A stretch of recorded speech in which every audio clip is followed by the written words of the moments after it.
একজন প্রশ্ন করেছেন, ওয়াটারপ্রুফ লিপস্টিক ব্যবহার করলে নামাজ হবে কিনা, অজু গোসল হবে কিনা।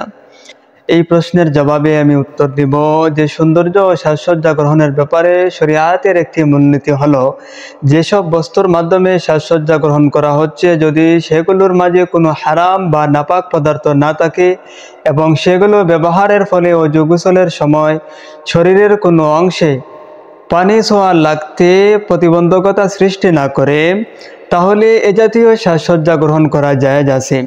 কিন্তু যদি এই দুটি বিষয়ে বিধ্বস্ততায় ঘটে, সেগুলো ব্যবহার করা জায়েজ নেই। কেননা প্রথমত এগুলোর সাথে নাপাকের সংমিশ্রয় আছে, দ্বিতীয়ত হলো এগুলো ব্যবহারের ফলে অজু গোসল হবে না, যার ফলশ্রুতিতে নামাজও হবে না। ওয়াটারপ্রুফ লিপস্টিকে যদি কোনো নাপাক বা হারাম উপাদান মিশ্রিত না থাকে, তাহলে অজুর পর সেটা ব্যবহার করা যাবে, তবে খেয়াল রাখতে হবে পরবর্তী ওয়াক্তের অজুর পূর্বেই যেন সেটা তুলে ফেলা হয়।